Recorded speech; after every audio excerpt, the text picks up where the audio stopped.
साथियों नमस्कार। साथियों 16 जनवरी 2025 को केंद्र सरकार ने एक ऐतिहासिक फैसला लिया 8वें केंद्रीय वेतन आयोग गठित करने का। और ये डिमांड पिछले 2 साल से उठ रही थी। लगातार करोड़ों केंद्रीय कर्मचारी इसकी मांग कर रहे थे। साथियों पिछले 3 महीने से करोड़ों केंद्रीय कर्मचारियों की नजर बनी हुई है 8वें वेतन आयोग के नोटिफिकेशन पे, इसके अध्यक्ष और सदस्यों के ऊपर और टीओआर पर, टर्म्स ऑफ रेफरेंस, संदर्भ और शर्तों पे। जैसे जैसे समय बढ़ रहा है वैसे वैसे 30 लाख पूर्व सैनिकों की भी बेचैनी बढ़ रही है। अब सब इच्छुक हो रहे हैं कि रक्षा मंत्रालय ने पूर्व सैनिकों के हित के लिए क्या क्या उनकी पे पेंशन के पॉइंट दिए। अब ये तो चीजें या तो रक्षा मंत्रालय को पता है, हमारे को तो पता नहीं है, पर बेचैनी तो हमारी भी बढ़ रही है। साथियों 20 फरवरी 2025 को सबका सैनिक संघर्ष कमेटी पंजाब ने एक दिन का धरना प्रदर्शन भी किया और सरकार को एक चेतावनी भी दी कि हमारे को समानता चाहिए, हमारे पे पेंशन में जो भेदभाव हैं वो दूर किए जाएं, चाहे वो अलाउंस की बात हो चाहे वो ओआरपी की बात हो। साथियों अगर हम देखें कि कॉमन 5 मांगे ऐसी हैं जो 30 लाख पूर्व सैनिकों को सीधा प्रभावित करती हैं। सबसे पहले है 8वें पे कमीशन के अंदर फिटमेंट फैक्टर इक्वल। ऐसा नहीं कि 7 पे कमीशन की तरह 2.57 छोटे कर्मचारियों को और बड़े अधिकारियों को 2.81, ये बिल्कुल गलत है। और एक तरह से देखा जाए तो गैर कानूनी भी है ये, कि आप इस तरह का भेदभाव नहीं कर सकते। दूसरी है इक्वल मिलिट्री सर्विस पे। एक जोखिम बढ़ता है, एक रिस्क बढ़ता है, एक मिलिट्री की सेवा करने का बढ़ता है। ये इक्वल संविधान के द्वारा दिए गए अधिकारों के अंतर्गत ये मिलिट्री सर्विस पे एक सम्मान होनी चाहिए। तीसरी डिसेबिलिटी पेंशन। जो छोटे कर्मचारी हैं उनको 18,000 रुपये से लेकर 26,000 रुपये तक, जो बड़े अधिकारी हैं 2.5 लाख रुपये तक। तो यहां भी जो शरीर की वैल्यू है वो अलग अलग बना दी।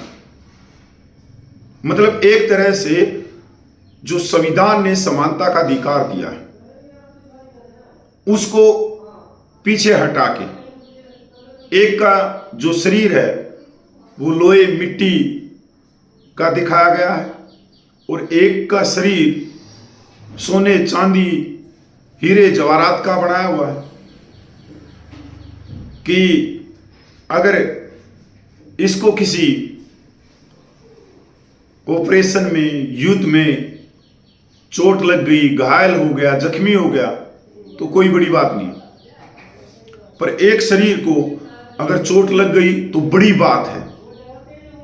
उसका मुआवजा राशि पर मंथ, जिसको हम कहेंगे डिसेबिलिटी पेंशन 2.5 लाख, यह भी गैर कानूनी है।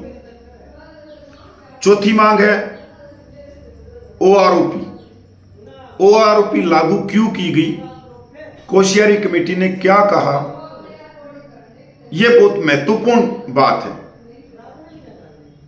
और सरकार के सामने जो ओआरओपी की मांग थी वो किसके लिए थी। जितनी भी कमेटियों की रिपोर्ट सरकार को दी गई उन्होंने क्या कहा, इन सभी रिपोर्टों को मिलाएं, या जो आपने बड़े बड़े अधिकारियों के भाषण भी सुने होंगे कि जो मेरा जवान है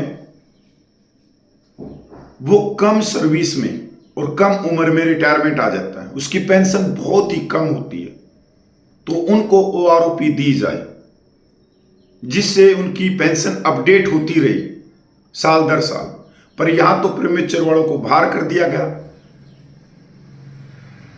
यहाँ जिनके लिए ये परिभाषा थी, जिनके लिए ओआरपी थी, वो तो गंगा स्नान करवा दिए गई, और जिनके लिए नहीं थी उनको आरोपी के बल्ले बल्ले करवा दी गई।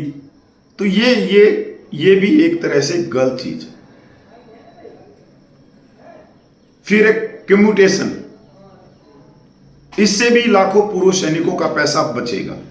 अगर 12 साल कम्यूटेशन को घटा देते तो हर एक साल लाखों रुपया बच रहा है, और 3 साल में तो लाखों रुपया बचेगा। और कम्यूटेशन की ऐसी मांग है जो सीधे सीधे, चाहे वो सिविलियन है, चाहे वो अर्धसैनिक बल वाले हैं, चाहे किसी भी महकमे के हो, सबको इसका फायदा होगा। मैं कम्यूटेशन में नहीं आता, कहीं आप ये सोच रहे हो कि कपिल भाई कम्यूटेशन आ रहा है इसलिए कम्यूटेशन पे, पर ये 5 मांगे ऐसी हैं जो सीधे सीधे पूर्व सैनिकों को प्रभावित करती हैं।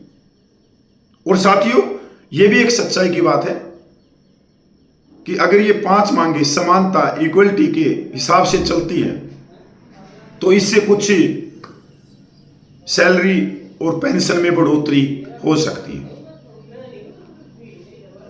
साथियों, 20 फरवरी को सबका कमेटी ने एक चेतावनी दी, उनका आपने मांग पत्र भी देखा होगा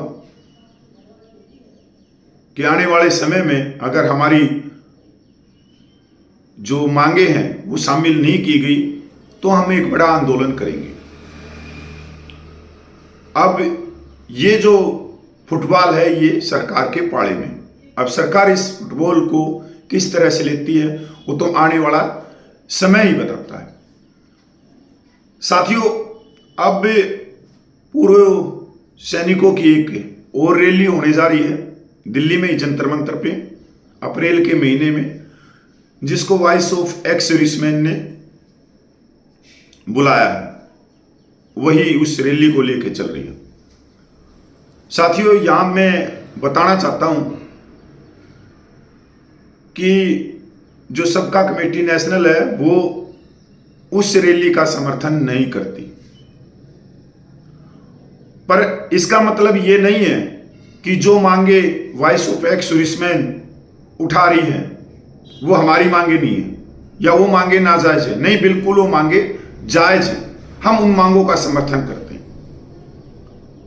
पर हम किसी धरने प्रदर्शन में तब तक भागीदार नहीं बन सकते जब तक उसका कोई संयुक्त मोर्चा ना बना हो, कोई 41-51 आदमियों की कमेटी ना बनी हो, क्योंकि हम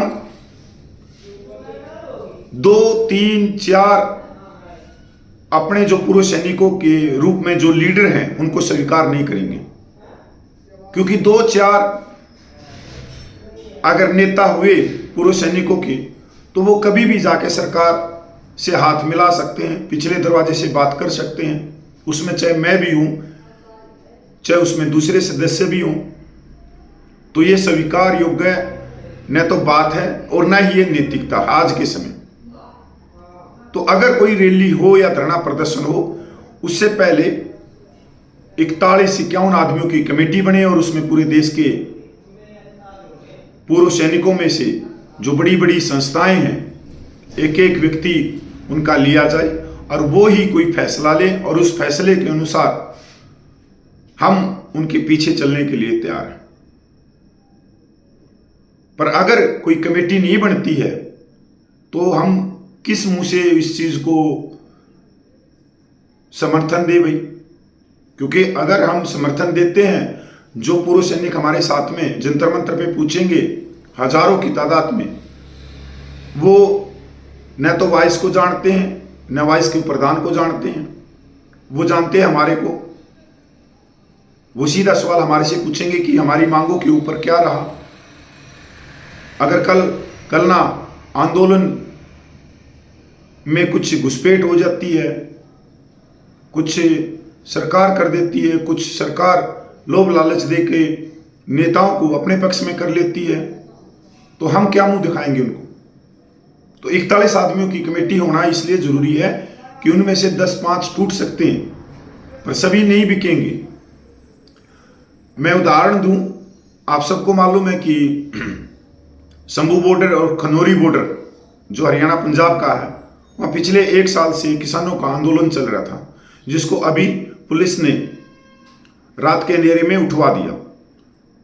अब इस आंदोलन को चलाने वाली 2 जत्थेबंदी थी, पर जो 2020 के अंदर किसानों का आंदोलन चला था वो पूरा संयुक्त मोर्चा चला था। उसमें तमिलनाडु की भी संस्थाएं थी, तो उत्तराखंड की भी संस्थाएं थी किसानों की, राजस्थान की किसानों की भी संस्था थी, तो बिहार के किसानों की भी संस्था थी, असम के किसानों की संस्था थी, तो पश्चिम बंगाल के किसानों की भी संस्था थी। तकरीबन 450 से ज्यादा किसानों के संगठन उस संयुक्त मोर्चा में थे और उनकी 41 आदमियों की कमेटी बनी थी। पर जो खनौरी बॉर्डर पे जो मोर्चा चला उसमें सिर्फ 2 ही संस्था थी और वो 450 संगठन नहीं थे। पर उन्होंने कहा कि हम जो बॉर्डर के ऊपर किसान बैठे हैं, हम इनकी मांगों का समर्थन करते हैं। वैसे ही जो अप्रैल में होने वाली धरना प्रदर्शन है जंतर मंतर या रामलीला ग्राउंड, हम उसका समर्थन करते हैं, तय दिल से करते हैं, उनकी मांगों का समर्थन करते हैं। पर हम उसमें भागीदार नहीं बनेंगे और न ही हमारे पास में इस तरह का कोई न्योता है, तो हम उसमें नहीं बनेंगे। पर हाँ, हम उनकी मांगों के साथ में। जय हिंद, वंदे मातरम, जय भारत भाई। मैं पूर्व सैनिक कपिल फौजी।